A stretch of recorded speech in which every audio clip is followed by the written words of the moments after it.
this relationship is not just the one thing that changes everything in your life, but understanding this changes how you see the world. And, people could say, well, that's just going to turn into another crusade because you're going to go out and you're going to preach the word of God. No, because who am I to have authority on the word of God? I don't. I really don't. I can't speak for the Creator, but I can definitely speak for how I view and observe the creation. And there's this idea that it's wrong for us to so strongly cherish the creation and not the Creator. And to me, it's intertwined. How do we view what our parents do? How do we view in our human world, if our parents create great wealth and they pass it on to us, what do we do? I mean, we look after that wealth and we try to preserve it and we try to increase it. We try to add to it. And that's the creation of our parents. So why shouldn't we look at the creation of the great Creator in the same way? And it is our purpose to, first of all, enjoy the creation, really enjoy, and co-create with the Creator, with our thoughts, with the most creative tool that we have, not with some disconnected way of technology manipulating in it that way, but rather waking up to our true creative mind. Because in all of what is going on in the world, it's really this creative force within you that has the biggest effect on anything. Of course, our actions are important, but our actions need to be inspired by this, inspired by adding to this beautiful creation, by co-creating together in the same spirit. And how would that look? What would that look like if we aspired to do that? What would it look like? How many actions would we still take that we take today if we asked ourselves, is this the Creator speaking, talking, taking action through us? Or is this our ego? Is this maybe a darker force that wants to express itself through us? Those are very intimate questions. And I can't give you the answers to what that is in your life. When I was asked, and still today, when I'm being asked the right questions by someone, then it inspires sometimes a train of thought that lasts for weeks and months. It inspires me because new ways of thinking are being opened.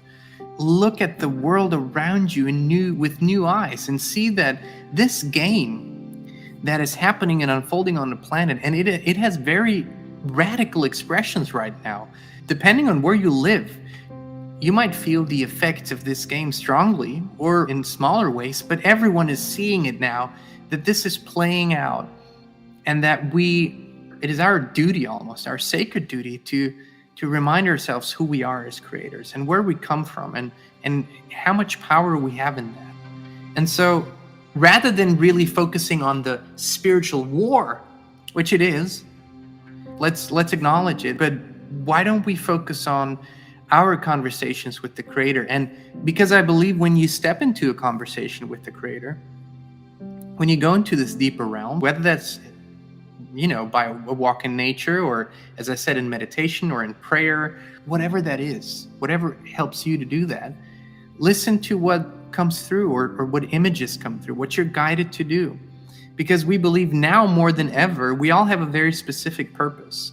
And my purpose is not yours and yours is not mine, although I really love and respect your purpose tremendously.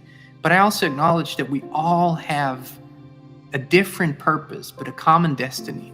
And that's what I love to focus on. We do have a common destiny. So many of us want the exact same things.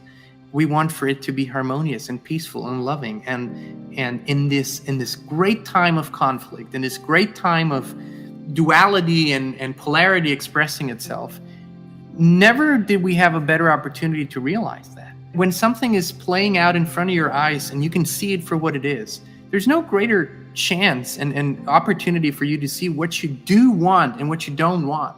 I think this is the perfect time for us to see this, and that we need not to fear these pretend powers that are now so forcefully speaking and acting and mandating and all the things that they're using, that they're really very powerless, because these beings that are on the worldly level, they really have no connection to the Great Spirit. That's the sad part in this. They have no connection to the Creator. As a matter of fact, they deny and believe the Creator does not exist. It's we're all just a product of random biology, and a lot of these entities think that way. Or even worse, they actually have joined forces with dark entities that are really, about control, hunger, power, destruction, and all those things. But it's such an opportunity for us to do that. And the most beautiful way to do that is to actually not create from a realm of reaction, where you're simply reacting to what is happening, but to actually put yourself, imagine that if you have a spark of the creator within you. I'm not saying you are the creator. I'm not saying you are all that is God, but I'm saying you have a spark of that creator within you. You're part of that consciousness.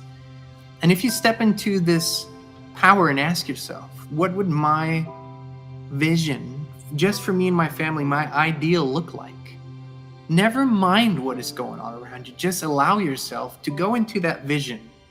How would that be and feel and taste and smell? And what would that kind of freedom, what would that kind of abundance, what would that kind of love, that kind of kindness, that kind of harmony feel like? You have the awesome power to imagine that until you become that image, until you become that vision. And so what is playing out now is shocking in many ways, and it is painful in many ways at times. And I'm not ignoring this. I'm seeing it for what it is, and I'm feeling parts of it. But really, I see this as a tremendous opportunity to step into our own power and to see who we really are, who we were always meant to be, and that we cannot win this game by playing by the rules of violence and darkness and destruction. And it's a downward spiral. It never works. It leads to mutual destruction. And so I encourage you, when you go out into nature, and if you live in a city, go in a park. I mean, the leaf on a tree, the bark, the roots, it's absolutely fascinating. And think about it. It doesn't need anything from anyone. And it came from a tiny seed or acorn. And the whole information, just think about it. Think about, same with the human being, of course, but just think about a tiny seed and all the information that plant, the future plant needs, is already stored in that seed. The timing of everything, when it needs to sprout, when it needs to come up, how it needs to absorb water and the nutrients from its surroundings, and how it produces a perfect fruit or a perfect vegetable. I mean, just the perfection in that. It's so awe-inspiring. We have just lost our way of looking at this and understanding that we are part of this. We're part of this. We have been created in such amazing ways. We're capable of so many beautiful things. And we're today literally competing for, how dumb can the expression of our creativity get with what is happening in the world? How stupid can we be in expressing that? But I want to compete for how beautiful can we create together? How can we cooperate? We have all these abilities. It's really a battle between, are we random biology where the strongest force amongst this random biology controls the rest? Or are we purposeful divine creations and creators? And when we are that, then we have an awesome opportunity and an awesome responsibility to live up to that. And I believe we are that. And I believe we should inspire each other and ourselves to live up to that. And that's where it really begins to blossom. And that's where our lives began to blossom.